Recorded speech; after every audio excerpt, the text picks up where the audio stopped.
Carl Jung explained. 7 psychological secrets that make her irreplaceable. She moves through the world like a figure painted in half-light, cloaked in the shimmering veil of the persona.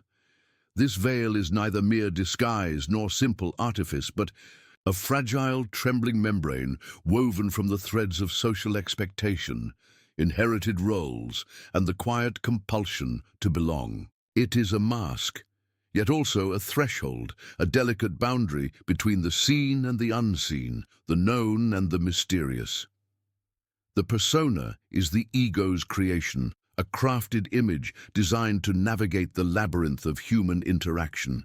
It is a form of self that is shown to others, a stage costume donned each day to meet the demands of a world that prizes order, predictability, and semblance. But beneath this theatrical facade, beneath the carefully sculpted mask, there stirs the faint and haunting whisper of the self, the deeper, truer core that waits patiently in the shadowy wings of the soul. To wear the persona is to live a paradox. It offers protection and acceptance, yet exacts a price.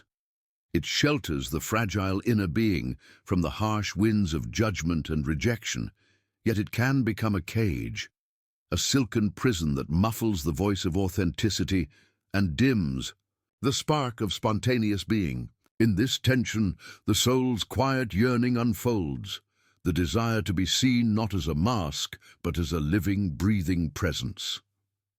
We begin here, in this twilight realm, where the ego and the self engage in a sacred dance, a dance of concealment and revelation. The veil of persona is neither wholly false nor wholly true. It is a liminal space, a threshold between the inner sanctum of the psyche and the outer stage of the world. Imagine the persona as a delicate mist hovering at dawn, a fog that both obscures and reveals. It shapes the contours of the face, but leaves the eyes veiled, the depths hidden. It is in these depths that the self waits, an ancient and silent presence, a wellspring of wisdom and wholeness that calls softly through the noise of everyday life. This veil, then, is not to be destroyed, but to be known. To meet the persona with the gentle gaze of awareness is to begin the journey of individuation, the sacred process by which the fragmented soul seeks reunion with itself. It is a journey marked by both sorrow and hope, by loss and the promise of rebirth. The persona's origin lies in necessity. In early life, it emerges as a protective mask, fashioned to meet the demands of family, culture, and survival. It is the first garment of identity, shaped by the echo of voices that demand conformity and safety. The child learns quickly that the mask can shield against pain and invite belonging. But as the years pass, the mask often grows rigid, crystallizing into a fixed image that resists the ebb and flow of inner life.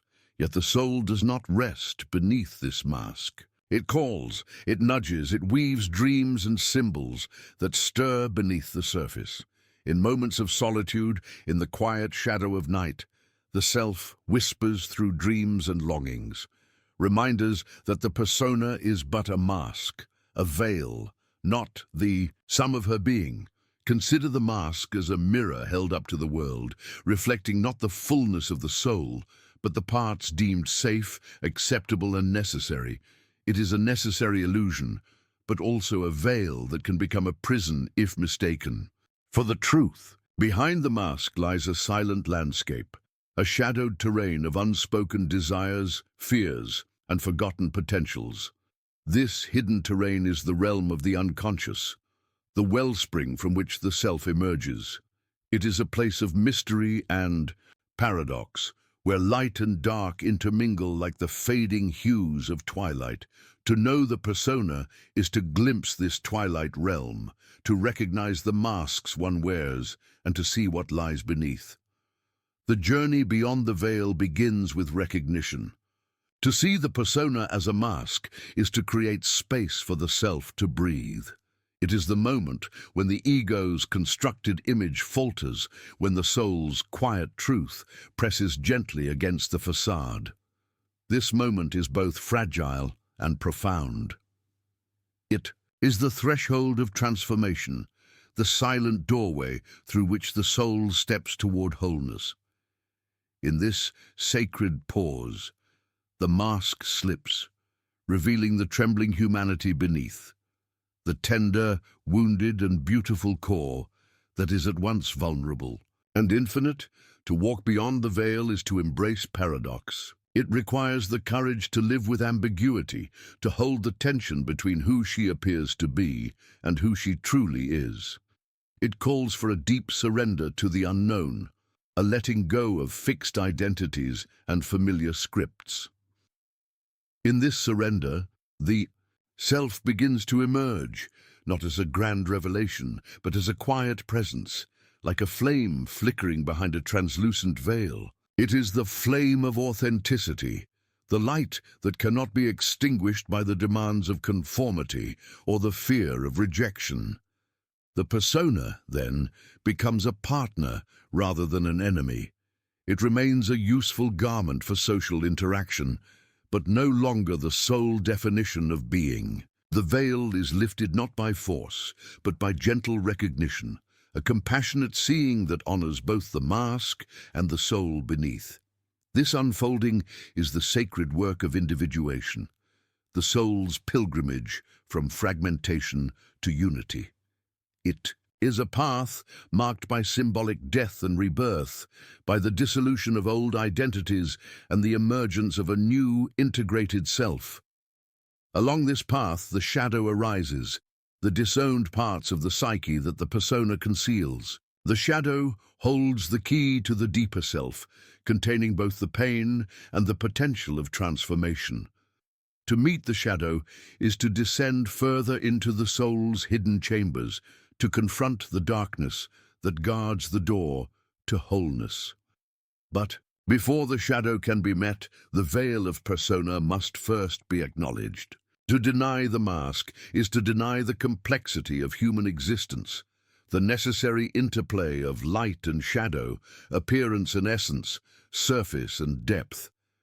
The persona is a sacred veil, a threshold that marks the boundary between worlds. It is the place where the ego negotiates with the unconscious, where the soul's silent call begins to echo in waking life. In this twilight space, she learns the sacred art of wearing the mask without losing the self. She learns to walk the edge between appearance and authenticity, between the role demanded by the world and the inner truth that yearns to be known. The veil is a living mystery, a shimmering membrane that both conceals and reveals. It is the fragile thread that connects the inner sanctuary of the soul with the outer stage of existence, and so she moves through the world, a figure painted in half-light, her mask both shield and invitation. The veil of persona is not a barrier to be broken, but a sacred boundary to be honored, known, and held with tenderness. Within this delicate dance lies the first secret of her irreplaceability, the silent, sacred tension between the mask and the soul, the ego and the self, the seen and the unseen. It is here in the quiet space behind the veil that the journey toward wholeness begins, the sacred awakening of the soul that is at once fragile and fierce, hidden and luminous, mortal and eternal.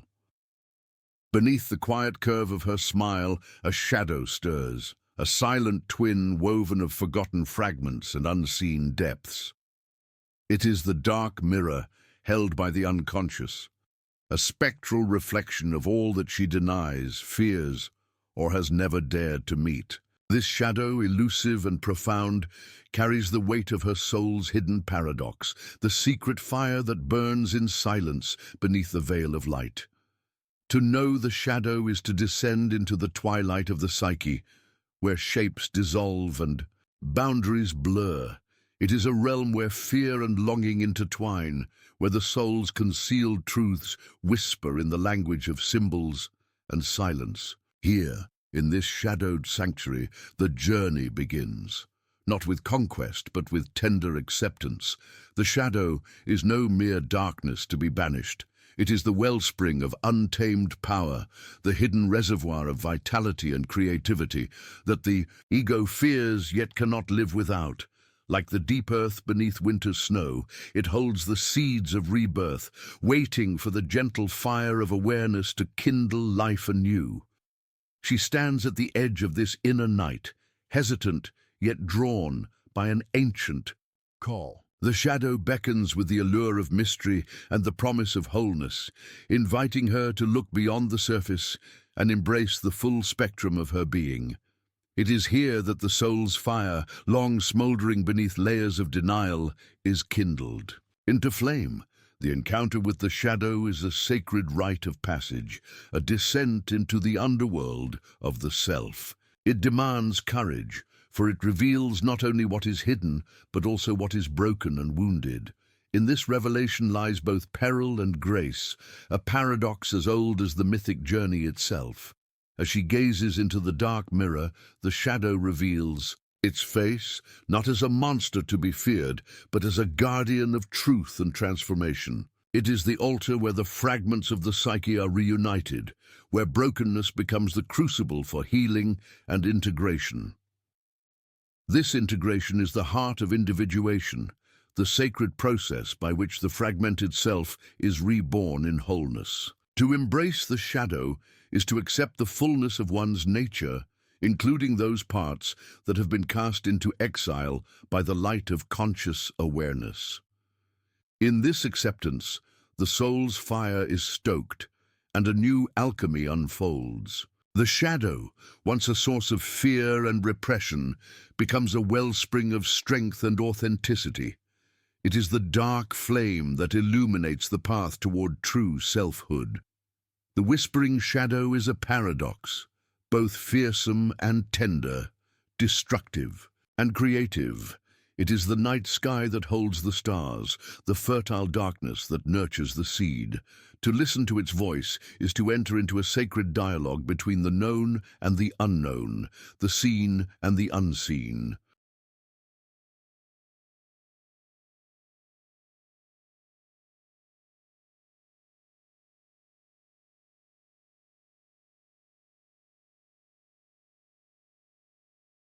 In this dialogue, she discovers that the shadow is not separate from her, but intimately woven into the fabric of her being.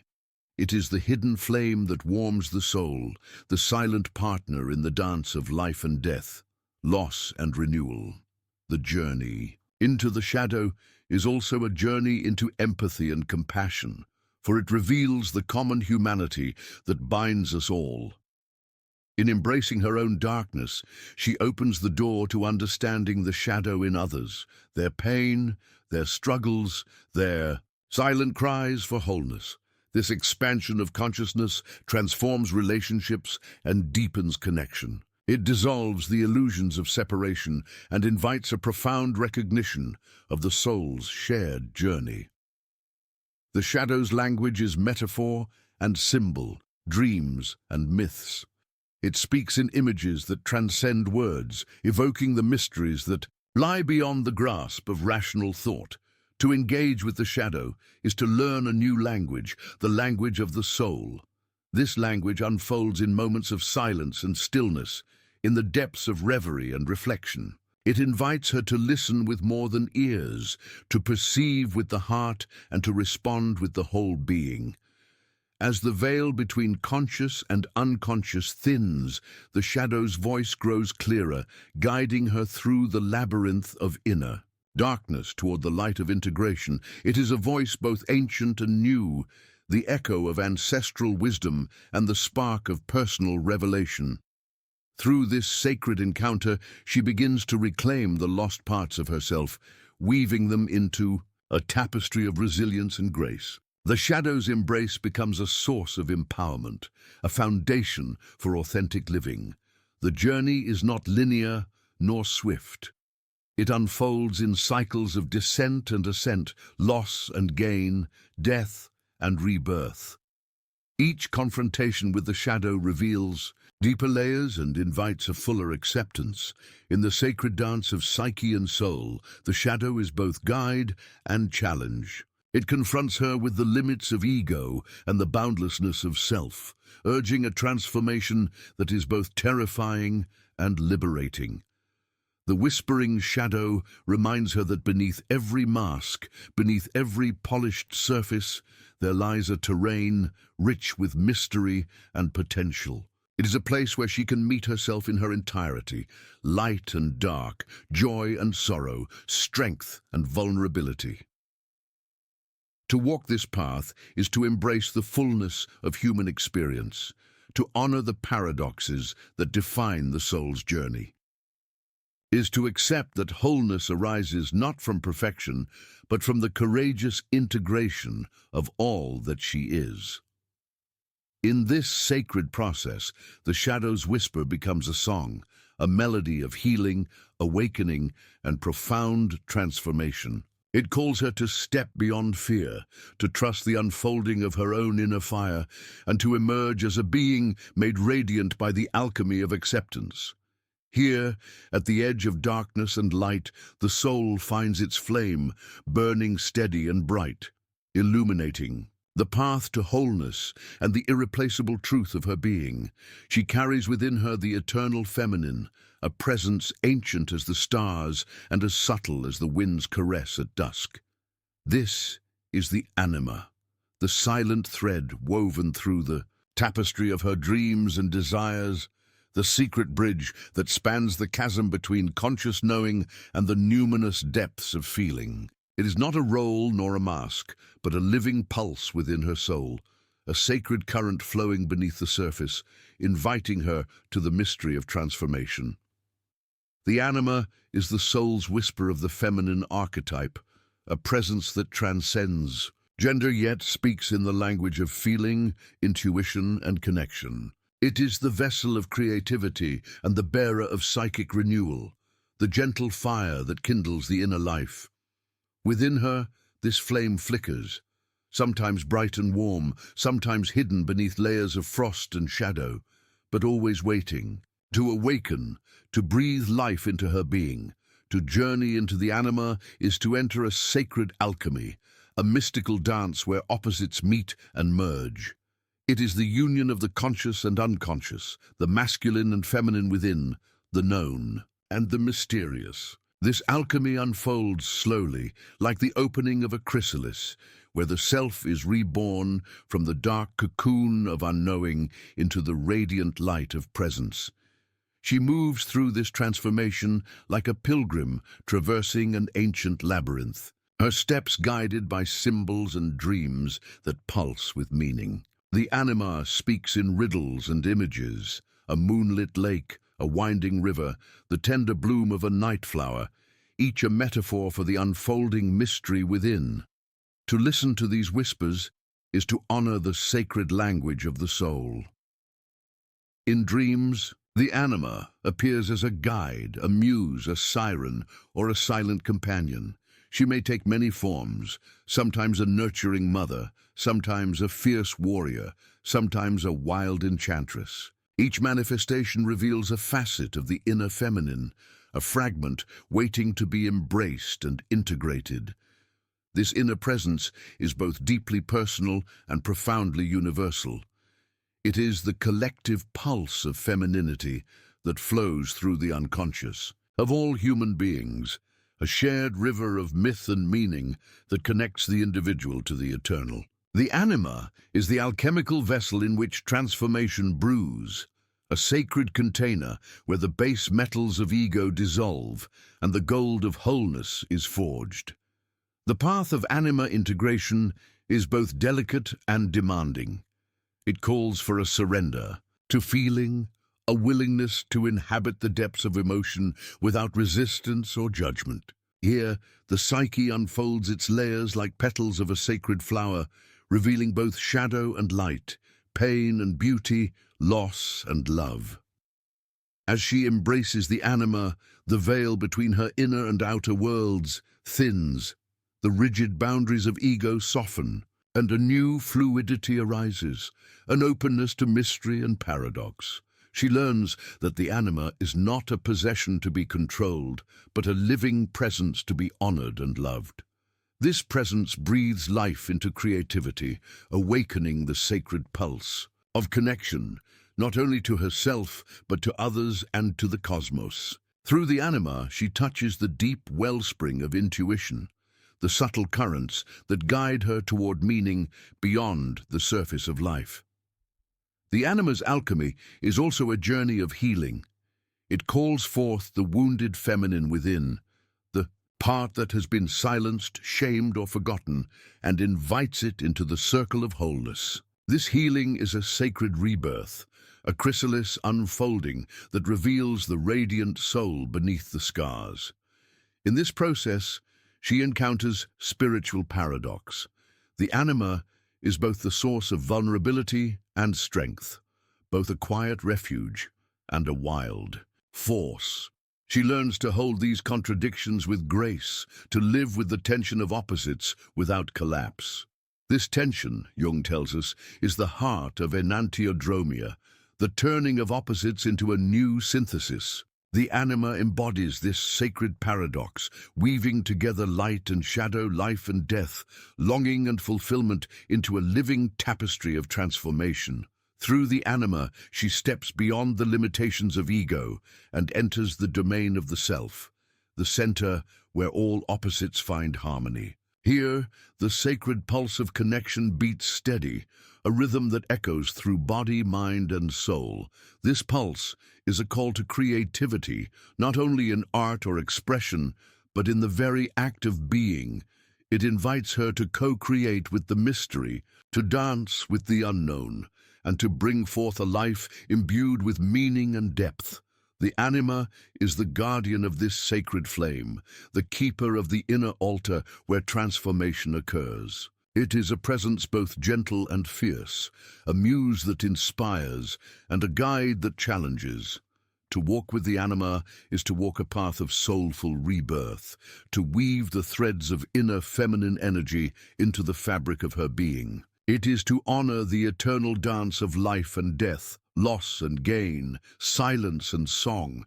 In this dance, she discovers the irreplaceable truth of her soul, a truth that transcends roles and masks, a truth that shines through the veil of everyday existence. Like a star in the night sky, the anima's alchemy reveals that beneath the surface of all things lies a deeper reality, a sacred pulse of connection that unites her to the eternal feminine, to the collective soul, and to the mystery that calls her home. And so she moves forward, carrying within her this sacred flame, this eternal feminine presence that sings the song of transformation, inviting her ever deeper into the mystery of selfhood and the boundless dance of the soul. Beneath the canopy of consciousness, the path to selfhood unfolds like a labyrinth, its walls woven from shadow and light, silence and storm. Each step taken is a descent into mystery, a pilgrimage fraught with trial and surrender, where the echoes of old identities crumble like brittle leaves beneath her feet. The labyrinth is no mere maze, but a sacred rite, an ancient map inscribed in the soul's depths, guiding her toward the irreplaceable core that waits beyond the veils of illusion. Here, in the quiet turns and hidden chambers of the psyche, the dance of individuation begins, a mythic ritual where the soul unravels the threads of persona and shadow alike, shedding the masks that no longer serve. It is a journey not of addition, but of profound subtraction, a letting go of all that is false, all that is borrowed from others, until only the true self remains, glowing faintly in the dim corridors of the heart. The labyrinth tests her at every turn. The walls close in like the ego's clutch, whispering fears and doubts, invoking the voices of past wounds and unresolved shadows. She confronts the spectral figures of her unconscious, fragments of self that have been exiled or suppressed, each carrying the weight of forgotten truths. In this descent, the darkness is not an enemy, but a guide, a necessary companion on the pilgrimage inward. This is the crucible of transformation, the nigredo phase of alchemy, where the soul is broken down into its raw elements, the old self dissolved in the black night of despair. Yet from this chaos, the seeds of rebirth are sown. Through surrender to the unknown, the soul finds a deeper rhythm, a pulse beneath the noise of identity, leading her toward wholeness. The labyrinth is paradox incarnate. It demands both courage and humility, both fierce resolve and gentle acceptance. To walk its winding path is to live the sacred tension of enantiodromia, the turning of opposites into unity. Here, the masculine and feminine within her intertwine. The light embraces the shadow, and the fractured self begins to coalesce. With every trial faced, she gathers fragments of the self long scattered in the unconscious. These pieces are like stars scattered across a dark sky, waiting to be reunited into a constellation that guides her through the night. The self is not a fixed point, but a living constellation, dynamic, evolving, forever reaching toward integration. In this sacred pilgrimage, the archetype of the hero emerges, a figure of resilience and transformation who ventures into the unknown to reclaim the lost soul. Yet this hero is not a lone warrior, but a dancer in the cosmic rhythm, moving in harmony with the cycles of death and rebirth, loss and gain. She learns that individuation is not a conquest, but a communion, a sacred dialogue between the ego and the deeper self. It is an invitation to listen to the silent wisdom of the unconscious, to honor the shadows as well as the light. The labyrinth teaches her to walk the fine line between certainty and mystery, to embrace the paradox of becoming. As she moves deeper into the labyrinth, the boundaries between self and other begin to dissolve. The rigid separations imposed by the ego give way to a fluid sense of belonging to herself, to the world, to the vast unfolding of life. Here the soul finds its true home. The fire of ordeal burns away the dross of false identity, purifying the essence until only the authentic core remains, radiant, tender, and whole. This core is the self, the archetype of wholeness that lies at the heart of the psyche, a sacred flame that endures beyond time and change. Through the labyrinth, she encounters the hermit archetype, a guide of silence and solitude who reveals the inner sanctuary where the self resides. In this solitude, the soul listens deeply to its own voice, uncovering truths too subtle for the clamor of the outer world. The pilgrimage is not without sacrifice. The shedding of false selves can bring grief and loss, for each mask worn carried comfort and familiarity. Yet in the release lies freedom, the freedom to become who she truly is, to live in alignment with the sacred pulse of her being. The labyrinth is a mirror reflecting the soul's paradox. The path inward is also the path outward. The death of the ego is the birth of the self, and the journey of solitude is the discovery of unity. Each twist and turn holds a lesson. Each shadow cast reveals a hidden light. In this sacred unfolding, she discovers that individuation is not a destination, but a continuous process, a dance of becoming that carries her through the cycles of life ever deeper into the mystery of selfhood. As she emerges from the labyrinth, she carries the fire of transformation within, a light that no darkness can extinguish, a flame that guides her through the ever-unfolding journey of the soul. This fire is the irreplaceable spark of her being, the truth of the self that no mask can hide, the eternal pulse that calls her home. In the quiet chambers of the soul, there stirs a sacred dance, a rhythm as old as time itself, where opposites sway in an eternal embrace. Here, within the deep well of her psyche, light and shadow spin. In a restless whirl, weaving the fabric of her being from threads both tender and fierce.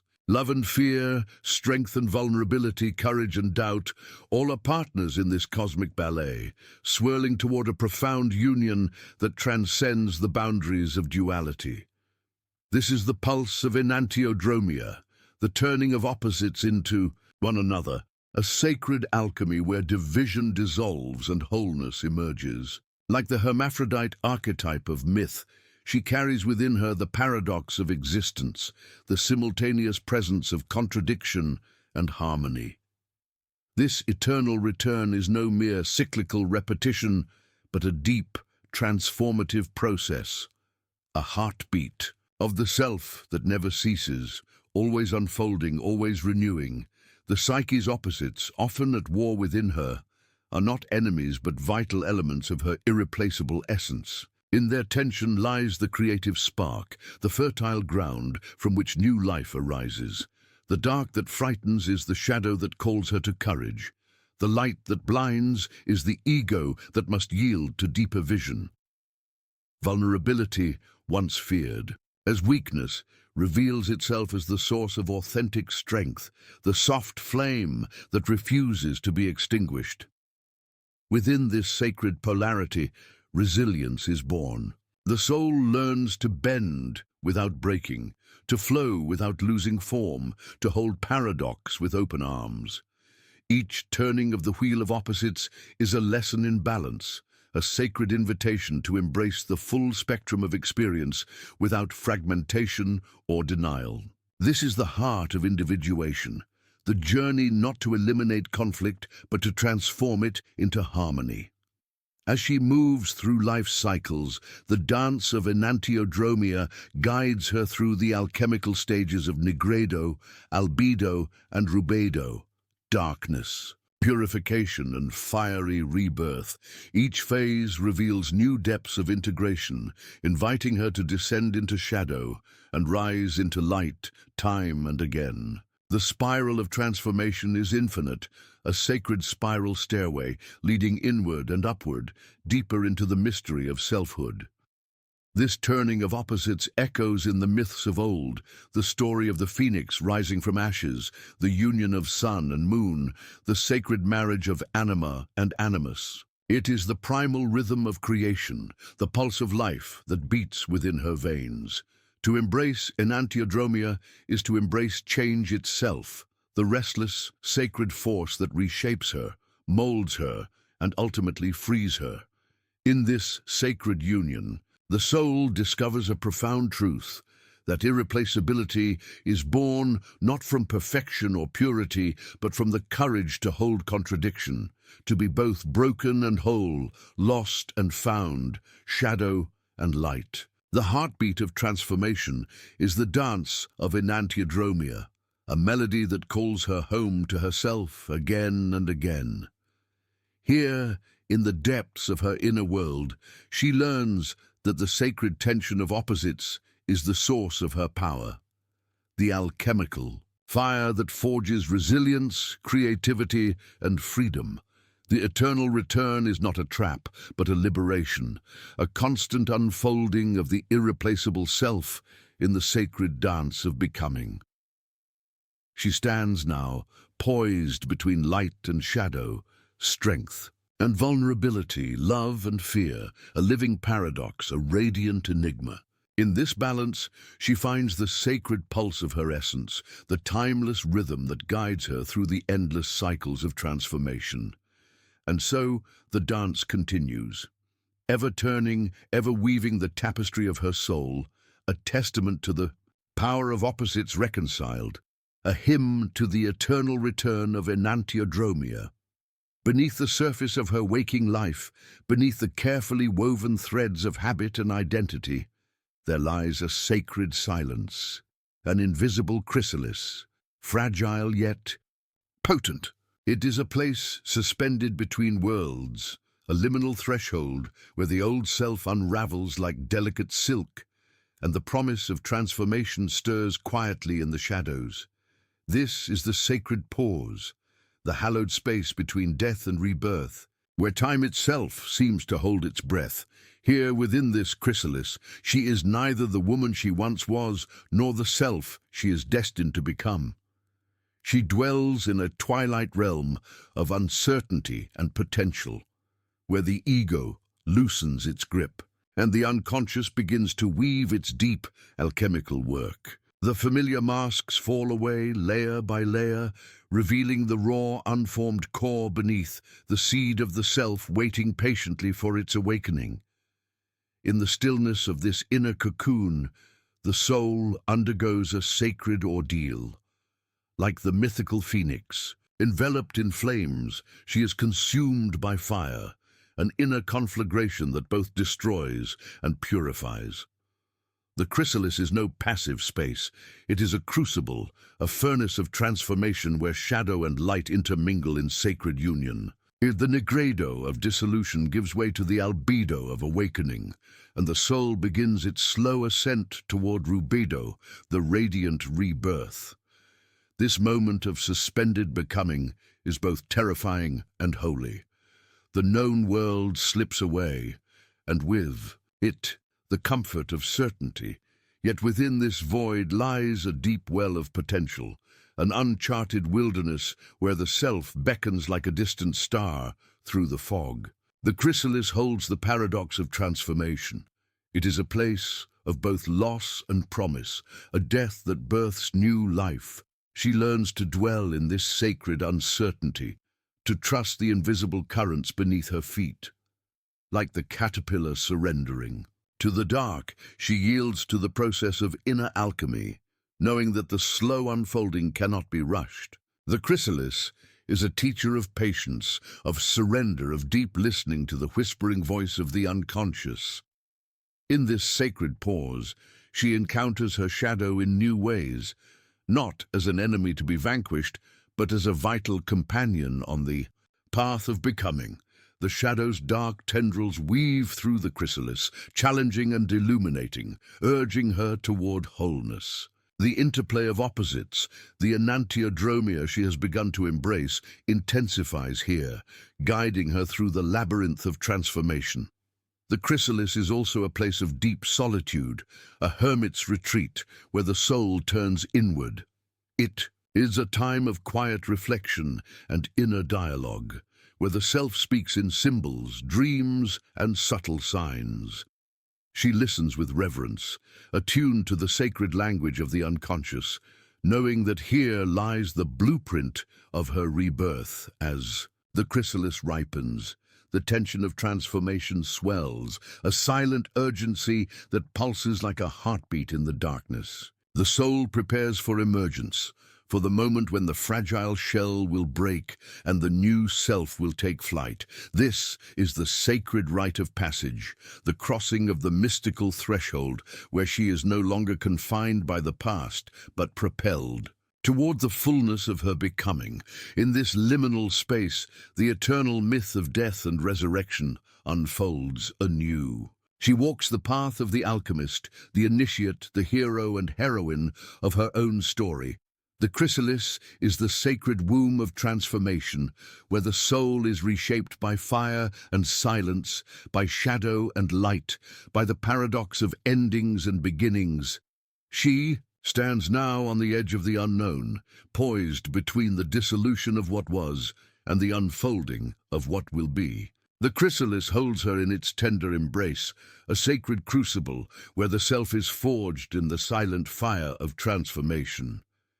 Here, in this sacred pause, she learns the profound truth of all becoming, that to be reborn, one must first surrender, let go, and trust the unfolding mystery. The journey through the chrysalis is not linear but spiraling, each descent into darkness a step toward the light, each surrender a leap toward freedom. It is a sacred dance of patience and courage, a sacred conversation between the soul and itself, whispered in the language of symbols, myth, and silent knowing. And so, in the sacred chrysalis, she waits, she listens, she becomes, readying herself for the radiant dawn of rebirth, the unfolding of the irreplaceable self that emerges from the depths of transformation, whole, luminous, and free. Beneath the quiet surface of human connection lies a profound and ancient truth. In the gaze of the other, the self is reflected as though in a mirror forged from light and shadow. It is here, within this sacred interplay, that the hidden contours of her soul come into view, not by solitary introspection alone, but through the dance of relationship, the meeting of two worlds. To be seen by another is to be both revealed and concealed, for the eyes that look upon her carry the weight of projection, the shadows of their own psyche pressed like delicate stains upon the glass of her being. These projections are not mere illusions, but vital fragments of the unconscious, shards of the self scattered across the shared space between souls. They call out, they stir, they beckon her to meet herself beyond the veil of surface appearances. In the presence of the other, the mask she wears, the carefully sculpted persona, begin to tremble and dissolve. The fragile veil thins, and beneath it the deeper self stirs, awakened by the recognition that she is more than the sum of her roles and defenses. The relationship becomes a sacred altar, a crucible where the ego's artifices are tested and stripped away in the flickering flame of honest encounter. This mirror is paradoxical. It reflects what is true, but also distorts, revealing not only her light but also her shadow, the parts that remain hidden even from herself. The other becomes the dark twin, the shadow's emissary, whose gaze carries the unspoken challenge to face the unacknowledged, to embrace the rejected facets of her soul. Through this reflection, she begins to grasp the fullness of her psychological paradox, the enantiodromia of light and darkness coiled within.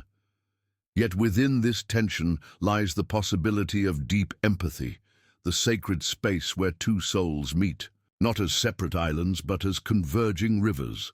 Empathy, in its truest form, is the vessel in which projection is held and transformed, where recognition transcends mere reflection to become true seeing. It is the language of the heart that whispers beyond words, a silent communion that reveals the irreplaceable essence beneath persona and shadow alike. This sacred exchange is not without pain. To be mirrored by another is to risk vulnerability, to expose the fragile self to the unknown. But it is through this courageous act that healing unfolds. The relationship becomes a living myth, a shared ritual in which each encounter is both an initiation and a revelation, a step deeper into the labyrinth of individuation. The other holds up the mirror not to judge, but to invite, a call to wholeness, to the integration of fragmented selves. In their presence, she learns the profound truth that her being is interwoven with the tapestry of others, that her journey toward the self is never solitary, but always communal. Each reflection, each moment of recognition echoes the ancient wisdom, know thyself through the other. As she gazes into this living mirror, she sees her own depth and complexity reflected back in the eyes of the other, the flicker of shadow, the glow of light, the trembling edge of becoming. This is the sacred space where transformation ignites, where the soul's fire burns brighter in the shared presence, and where her essence is made unforgettable, not by isolation, but by the profound interplay of connection. Here, the eternal dance of projection and recognition unfolds, the dance that reveals the hidden, that awakens the sleeping self, that beckons her beyond the limits of ego and persona into the luminous realm of authentic being. In the mirror of the other, she finds herself anew, fractured yet whole, shadowed yet radiant, vulnerable yet strong. And in this revelation, the soul takes another step on the sacred pilgrimage toward wholeness, toward the unfolding mystery of the self made visible in the sacred gaze of the other.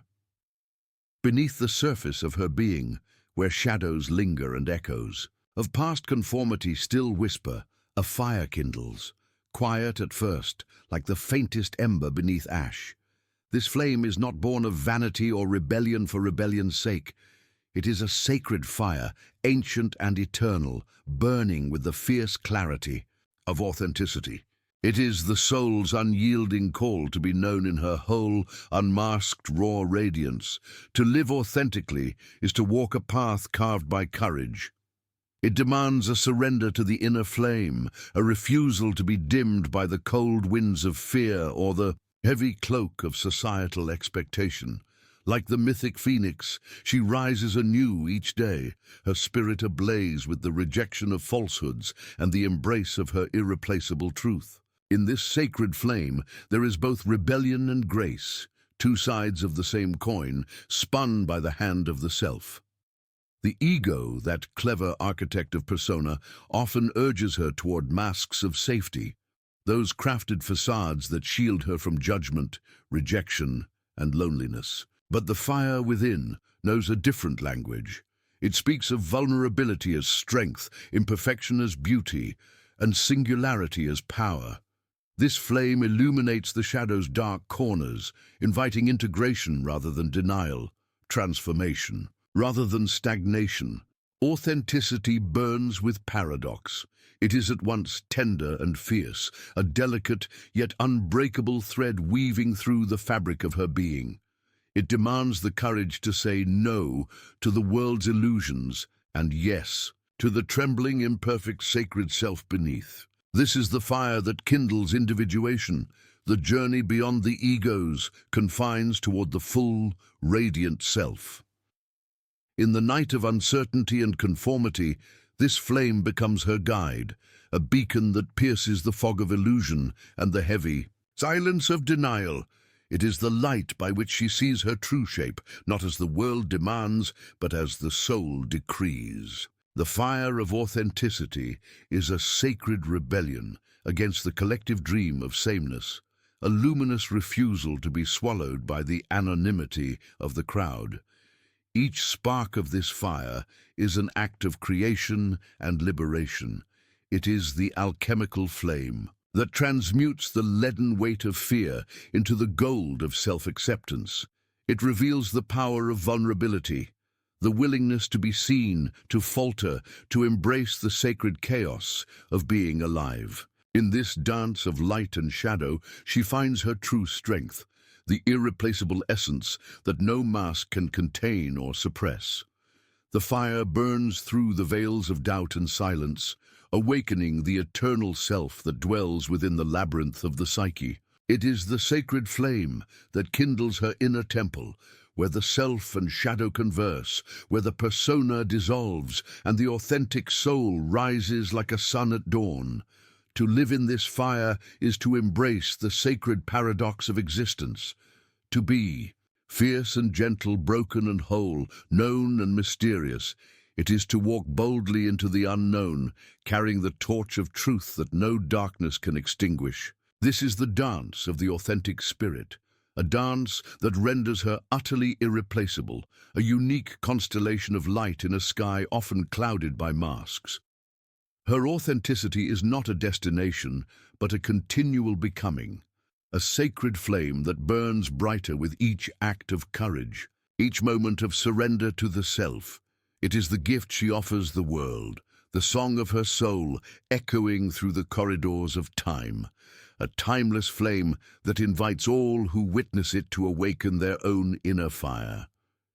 In this radiant blaze, she is reborn again and again, not as what the world expects, but as the luminous truth of her being, fearless, tender, and unyieldingly real. Here, in the sacred fire of authenticity, the soul dances free, and the journey of transformation unfolds anew.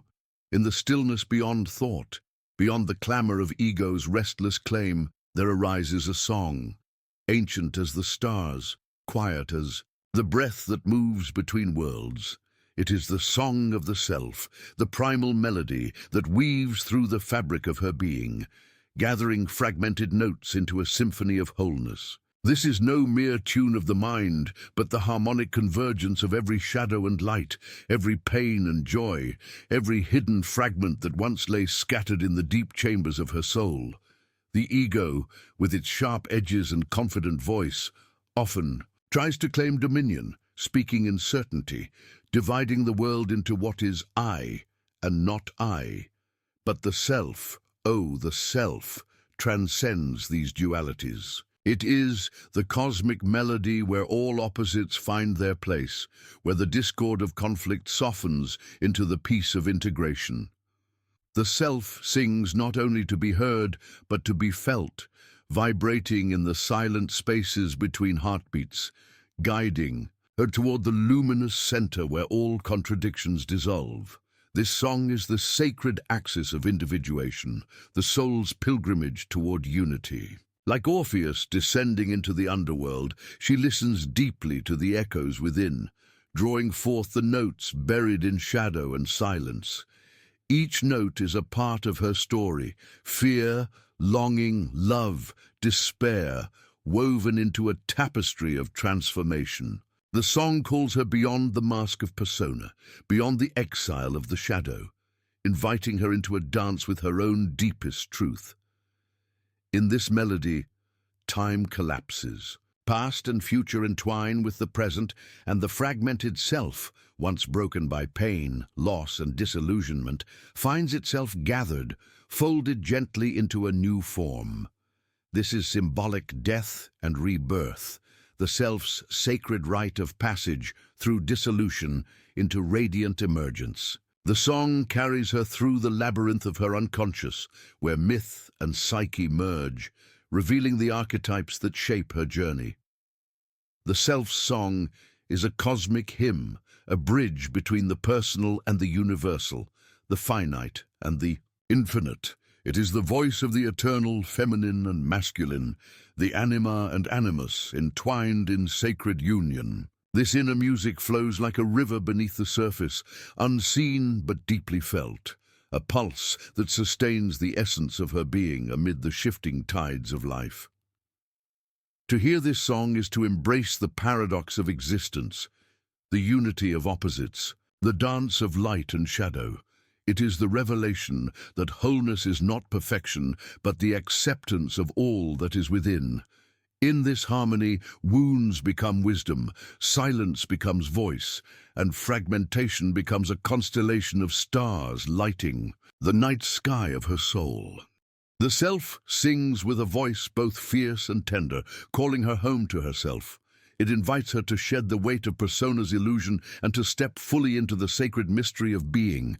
This is the flame that lights the inner temple, the compass guiding her through the darkness toward the dawn of new consciousness. As she listens, the song unfolds layers of meaning, each note a threshold, each refrain a doorway to deeper knowing. The melody invites her to dissolve into the sacred paradox of unity and multiplicity, to recognize that the self is both the many and the one, the infinite dance of becoming and being. This song, ancient and ever new, sings her into wholeness. It is the fire that burns away illusion, the water that cleanses the soul's wounds, the air that lifts her spirit beyond the confines of ego. In its embrace, she finds the courage to meet herself fully, shadow and light, broken and whole, mortal and divine. Here, in the sacred resonance of the self-song, she becomes both the singer and the melody, the dancer and the dance. It is a cosmic truth whispered in the language of myth and symbol, a sacred conversation between the soul and itself, forever calling her toward the luminous unity that sustains all life. The song of the self is her birthright and her home, the eternal song that will carry her through every night and into every dawn, the luminous thread binding all fragments into the radiant tapestry of her being.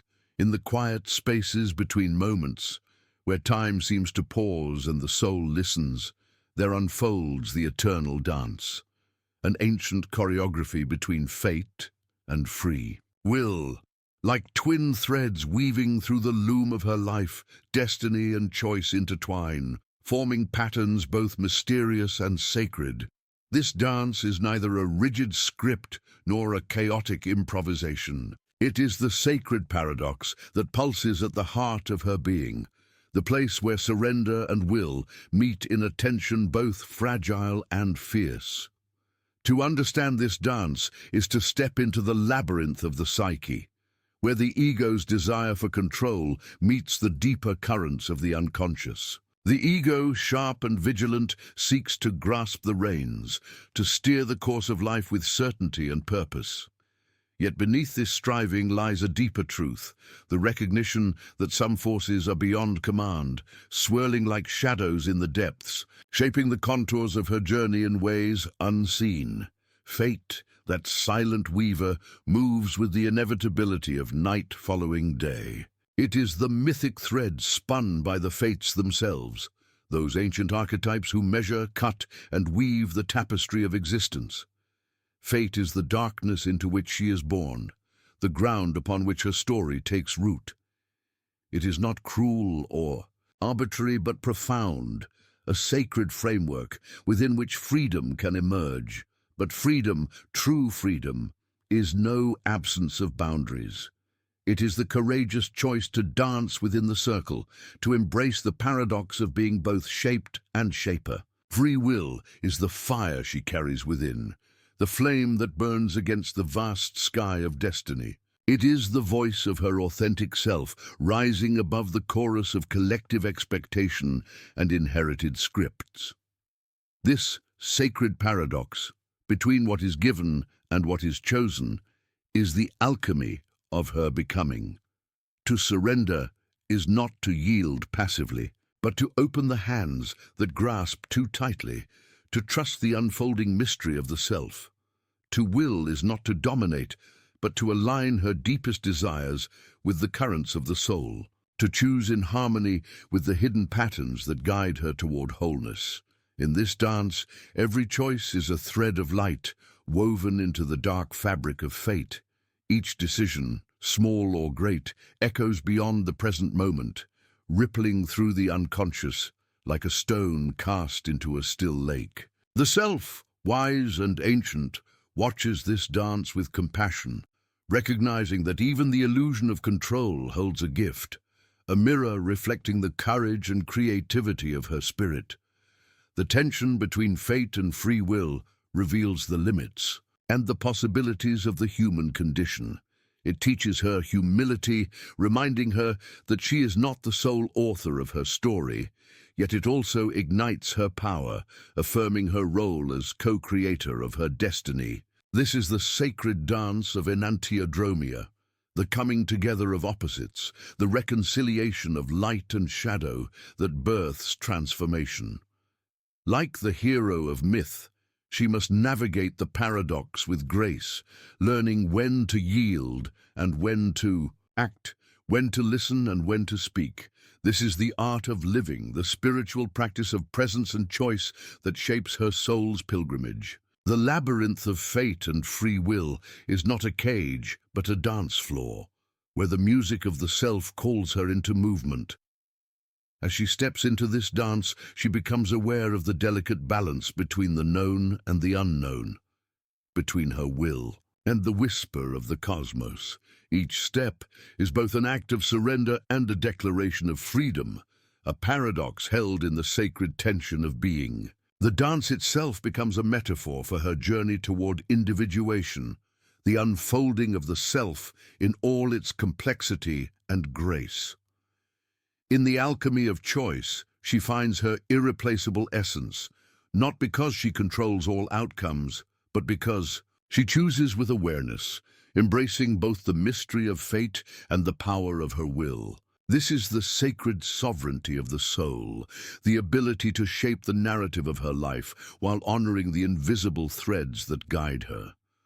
The dance of fate and free will is a song without end, a sacred dialogue between the cosmos and the self, where every movement is a prayer and every pause a revelation.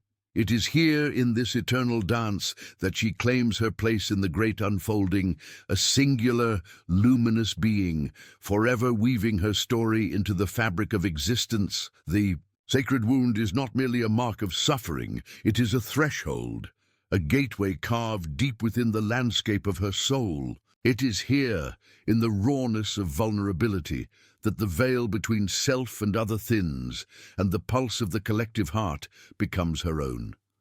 This wound, etched by the sharpness of pain, is simultaneously the altar and the anvil upon which her spirit is forged anew. In the language of the unconscious, the sacred wound is the archetype of the wounded healer, a paradox of pain and grace entwined. It is the fissure through which light seeps into shadow, the rupture that invites wholeness by revealing fracture. Like the mythic figures who carry their scars as emblems of wisdom, she too bears this wound, not as a burden, but as a luminous emblem of transformation. To touch the wound is to enter a silence pregnant with meaning. It is a silence that speaks in the tongue of sorrow and resilience, where grief becomes a sacred teacher. In this place, the ego's armor dissolves, and the true self, tender and unguarded, is laid bare. It is here that the alchemy of suffering begins, where the base metal of pain is transmuted into the gold of compassion. This wound connects her to the universal tapestry of human suffering, weaving her story into the great narrative of existence. It is a bridge between the isolated self and the vast collective unconscious, a reminder that suffering is not an accident, but a passage, a necessary descent into the depths from which healing emerges. The wound becomes a sacred site of encounter with the eternal, a place where the personal meets the mythic. Yet within this pain lies an invitation to embrace paradox. The wound is both a source of weakness and of profound strength. It exposes her to hurt, even as it deepens her capacity to love. It reveals the shadow within, the parts of herself hidden, denied or feared, and through this revelation, it beckons toward integration. The shadow's sting awakens the soul to its own complexity and resilience. The sacred wound also marks her uniqueness, carving a singular path through the shared human experience. It is a signature of individuation, the process by which the self emerges distinct yet connected, whole yet fragmented. Through the wound, she learns that to be truly seen and known, one must first endure the dissolution of false selves and confront the raw edges of being. As the wound opens, so too does the heart. Compassion flows, not as a mere sentiment, but as a deep, abiding presence that carries the weight of suffering without breaking.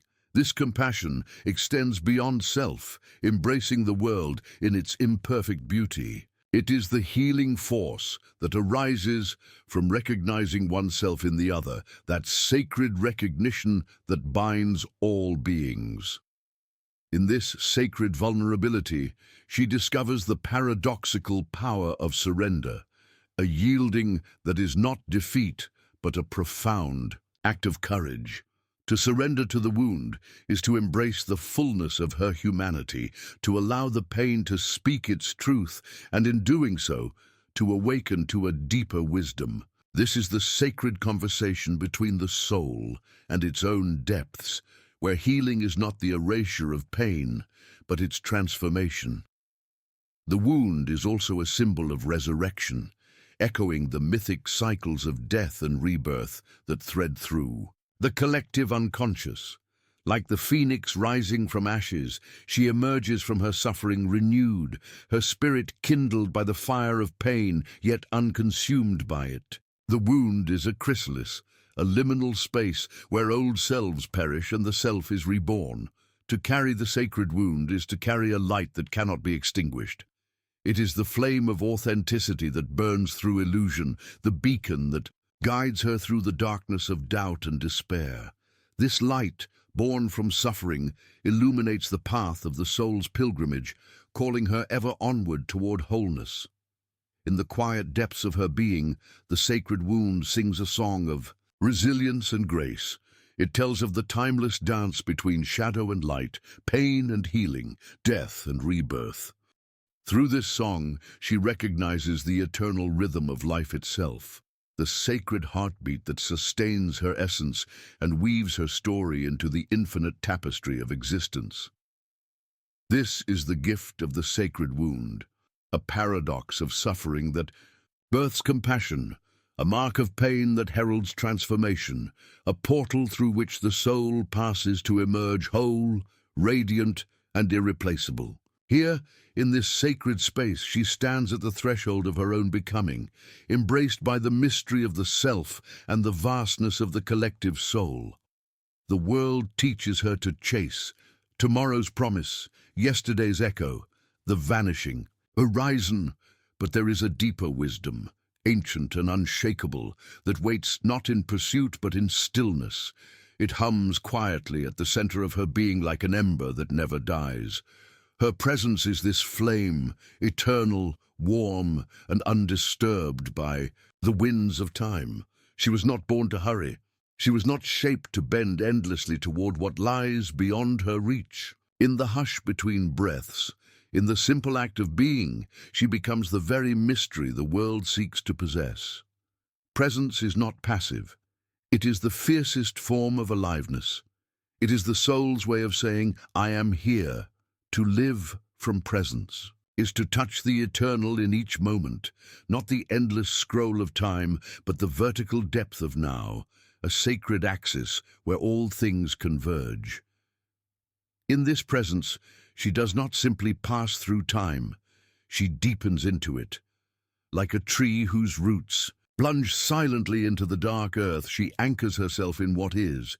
The ego, so often restless, fidgets for meaning in motion. It mistakes productivity for worth and speed for progress, but the self does not move by the logic of clocks. It blooms slowly, cyclically, and inwardly, like a moonflower under the hush of night. The self waits for her to remember that she is not a machine of output, but a vessel of being. To be present is to be naked before the mystery. No mask, no performance, no becoming, only being. It is not easy, for presence demands the surrender of all escape routes, the future she fears, the past she clings to, the illusions she polishes.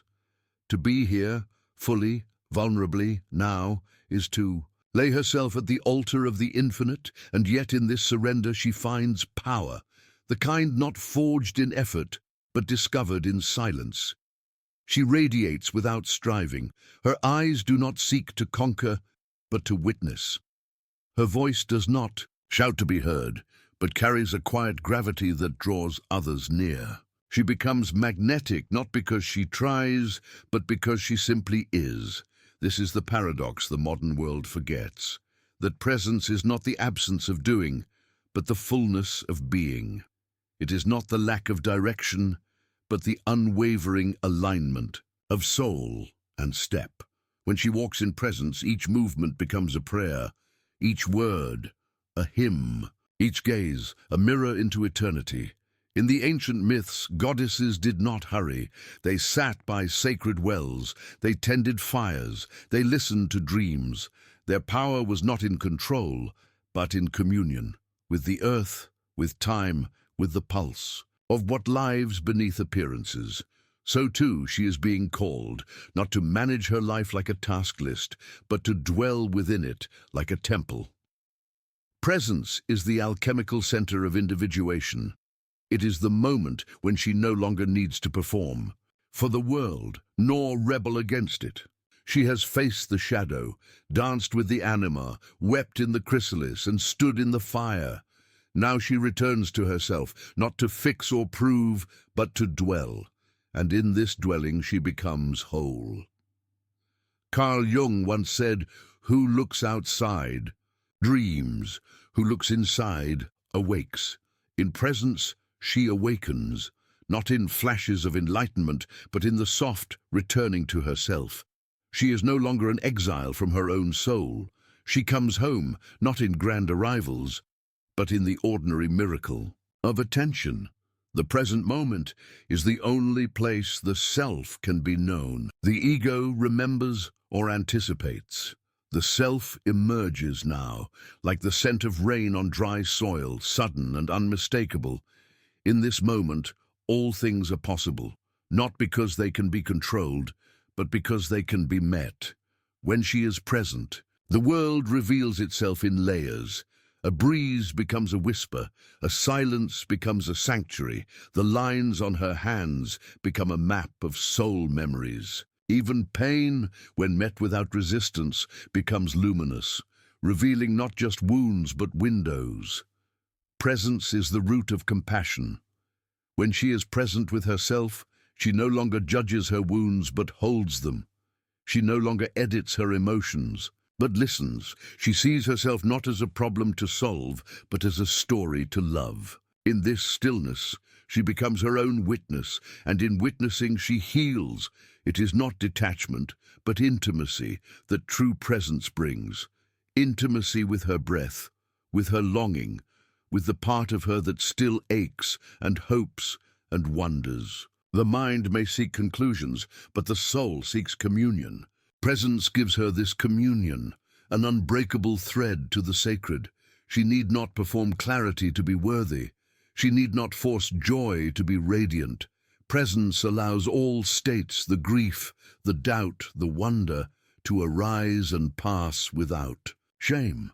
Like clouds crossing the sky of her awareness, each feeling is honored, none clung to. She learns to trust the ebb and flow, the rhythm of her inner tides. There is a holy defiance in living present, a refusal to be swept up by the chaos of collective distraction.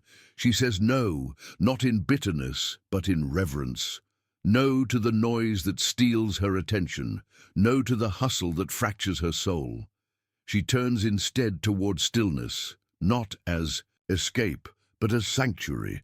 From this sanctuary she sees more clearly, not through the lens of reaction, but through the wisdom of response. Presence sharpens perception. It cuts through projection. It reveals the soul behind the story. In the eyes of another, she sees not their persona, but their essence. She meets them not as roles, but as mysteries. To live present is to be a flame in a world of flickering lights, steady, warm, illuminating. She becomes a lighthouse, not because she shines louder, but because she remains when others flicker. She anchors others to the now simply by embodying it herself. This presence is not learned from books. It is remembered in the bones. It is the wisdom of ancestors, the silence of monks, the breath of newborns. It is encoded in her very being, waiting for her to return. Each time she pauses, breathes, and listens, she reclaims it. Even the smallest acts become sacred in presence. Washing her hands becomes a ritual. Listening becomes an offering. Walking becomes a prayer. She no longer seeks meaning outside these moments. She becomes the meaning. She is the poem unfolding, the breath of the eternal clothed in time. Jung understood the psyche as a self-regulating system, one that strives for wholeness through balance. Presence is how she cooperates with this inner intelligence. Not by force, but by attunement. She listens to her dreams. She follows synchronicity. She honors the nudges of her intuition. She trusts the wisdom that rises when she's quiet enough to hear. And yet presence is not a static state. It is a dance, a returning, again and again, from fragmentation to wholeness. Some days she will forget. Some moments will be clouded. But even this forgetting is part of the path. Each time she remembers, she strengthens the muscle of return. In truth, the sacred flame has never gone out. Even when she feels lost, it burns. Even when she doubts, it burns. Even when she runs from herself, it burns. It is the part of her that cannot be broken, the thread that ties her to eternity, the heartbeat of the self that says, I am with you always. To sit in presence is to become timeless, not untouched by suffering, but anchored within it. She no longer fears the unraveling. She knows it as part of the sacred dance. She no longer needs to rush to resolution. She trusts the slow alchemy of being. Presence transforms her relationships, not through words, but through energy. Others feel seen in her gaze, heard in her silence, loved in her stillness. She does not fix them. She does not save them. She simply meets them, and in this meeting, something holy unfolds. She becomes a mirror, not of judgment, but of truth. Her presence reflects the sacred in others. It awakens in them the longing to return to themselves. Just as she has learned to hold herself, she now holds the world. With gentleness, with curiosity, with open hands. Even in chaos, she remains. Even in pain, she softens. Not because she is passive, but because she is rooted. Like a mountain in a storm, she stands.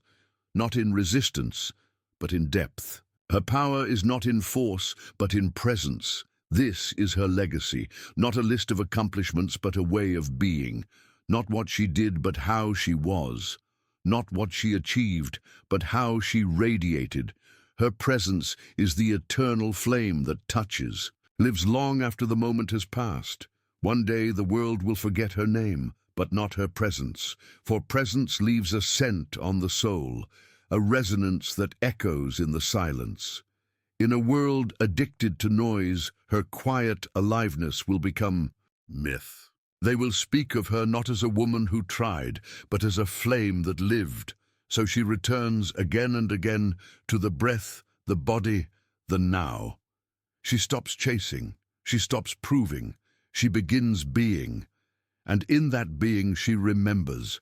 She is not here to impress, but to embody. Not to dominate time, but to deepen within it.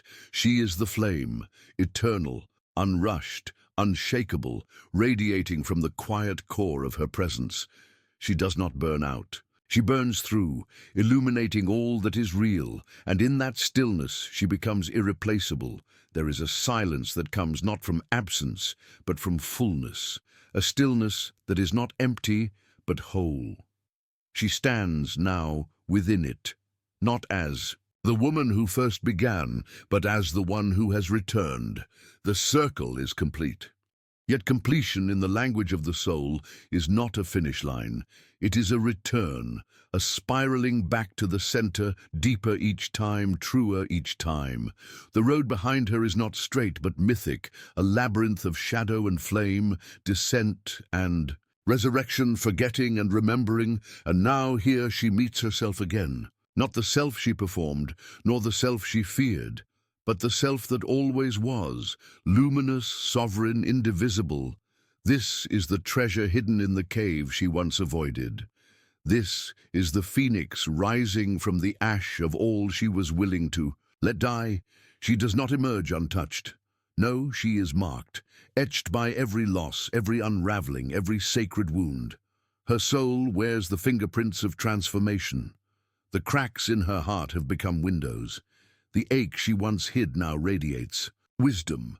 She has suffered, yes, but in that suffering she has transmuted. What once fractured her has now revealed her. This is the final paradox. She had to lose everything that was not real in order to find what cannot be lost. The ego mourns what it cannot hold. The self celebrates what it eternally is. And so she stands in this quiet completion, not as the heroine triumphant, but as the soul unveiled. She no longer needs to seek the light. She has become it. But let us not mistake this for perfection. Wholeness is not the absence of shadow. It is the integration of it. She has danced with her darkness, not to destroy it, but to learn its name. She has faced her fears not to eliminate them, but to discover what lies beneath. Individuation is not escape from the world, but a descent into it. Conscious, rooted, embodied. It is the alchemy of opposites, the sacred union of the fragmented. Self into a living whole. In her, the tension has not disappeared, it has become creative fire.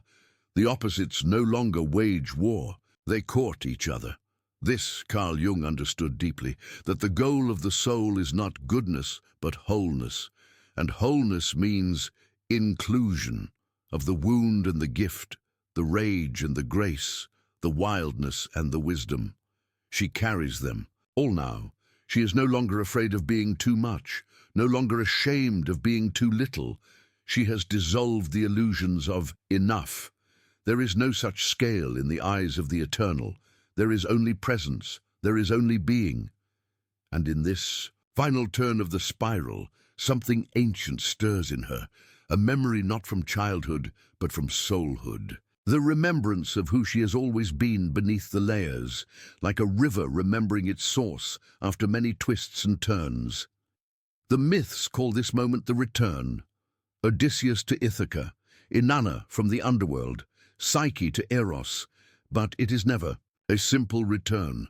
The world she re-enters has not changed, but she has, and therefore everything has. She moves now not as one who needs to prove, but as one who knows. Her steps do not chase, they radiate. Her presence does not ask for permission, it blesses. She has become her own sanctuary.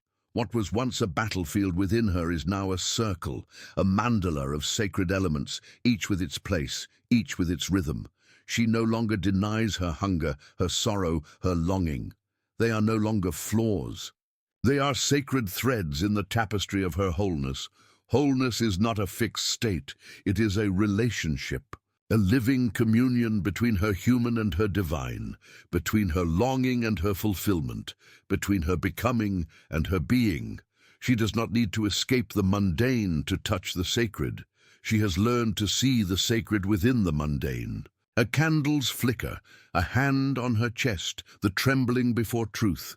These are now her sacraments. The circle is not the end of the journey. It is the end of forgetting.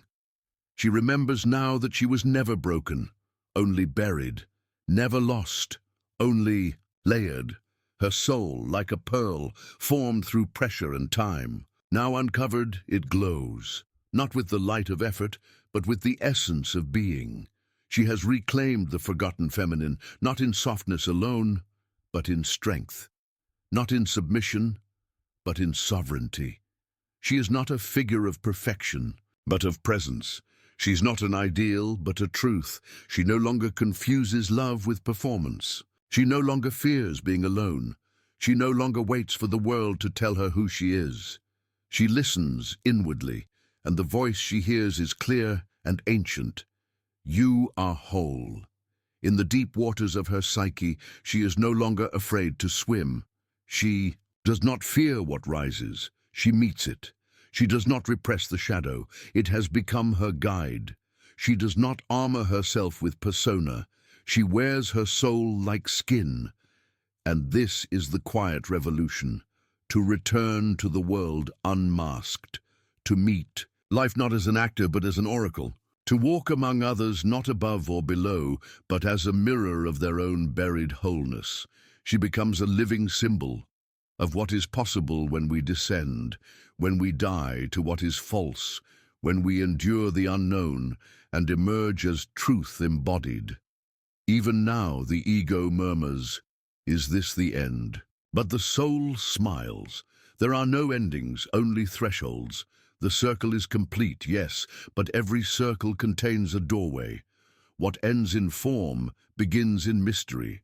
What concludes in story continues in spirit. She is no longer chasing the horizon. She has become the sky. She sees now that even the most painful moments were sacred, that the betrayals were teachers, that the solitude was a womb, that the descent was an initiation. She does not romanticize the suffering, but she reveres its alchemy. Every tear was a baptism, every silence a scripture, every death a doorway. Now she is not afraid of dying, because she has done it many times. Each time she let go of who she thought she had to be. Each time she sat in the dark and did not run. Each time she chose truth over comfort. She walks now not as a survivor, but as a soul reborn. This is not the triumph of ego. It is the flowering of essence. It is not about victory, but about vision. The vision that sees beyond fear, beyond separation, beyond illusion. The vision that says, I am not the mask. I am not the role. I am not the past. I am the flame that never extinguished. And so the circle completes, not with a trumpet, but with a breath, a sacred inhale, a remembering, a coming home. She bows to all that brought her here, the ache, the longing, the confusion, the surrender. She no longer curses the dark, she honors it. It was never her enemy, it was her initiation. The circle is sacred because it holds everything. The wound and the wisdom, the fall and the flight, the terror and the tenderness. In this holy geometry there is room for all that she is. No piece of her is cast out. No part is unworthy. The rejected becomes the redeemed. The forgotten becomes the flame. This is what it means to return to the self. Not the self shaped by culture or fear, but the self that rises from the depths, ancient and sovereign, holding both shadow and star. It is not a self that competes, but one that completes. Not a self that demands attention, but one that bestows presence. Now, when she looks in the mirror, she sees more than a face. She sees a story, a circle, a soul. She no longer searches for her reflection in others. She carries her image in her own bones. Her voice does not echo what the world wants. It hums with what the soul knows. She no longer fears being forgotten, because she remembers herself. The eternal does not shout. It does not rush. It burns steady like a hearth in the dark. She is that fire now. She warms without burning. She glows without striving. She is the quiet pulse of truth in a world of noise. And in this truth there is room for joy, not the fleeting kind, but the kind that arises from alignment.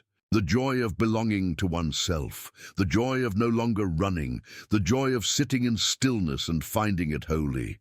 This is her return. This is her wholeness. Not a peak to be conquered, but a home to be inhabited. The self is not elsewhere. It is here. It always was.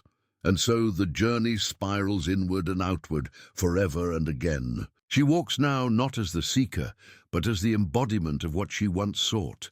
The circle completes, and her soul, eternal and irreplaceable, continues to unfold. Mystery within mystery, flame within flame, love within presence. She has come home. Description video. Description. In this contemplative journey through the sacred veil of the persona, we delve into the Jungian dimensions of selfhood, shadow, and soul. What begins as a meditation on the masks we wear, woven from cultural roles, inherited identities, and the quiet hunger for belonging, unfolds into a profound descent toward the self. Drawing from the wisdom of Carl Jung, this video explores the persona not as a deception, but as a necessary threshold, neither wholly false nor wholly true. Through poetic symbolism and psychological depth, we enter the liminal space between ego and essence, surface and soul. Beneath the fragile shimmer of the mask stirs the whispering presence of the shadow, the forgotten twin, the hidden flame, and the call to individuation echoes through every image, dream, and silence. This is not a call to reject the mask, but to know it. Not to flee from the dark, but to descend into its depths with reverence. Through this inner rite of passage, the fragmented psyche begins to reassemble, not in perfection, but in wholeness. Here fate and free will converge in the sacred tension of becoming. To those who feel the veil thin between who they are and who they appear to be, may this be a mirror, a flame, a homecoming. Share your reflections in the comments. What mask have you worn, and what truth waited beneath it? Hashtags: Dax Carl Jung, Jungian psychology, shadow work, individuation, the persona veil, depth, psychology, sacred feminine, the self within, Jungian symbolism, mythic journey.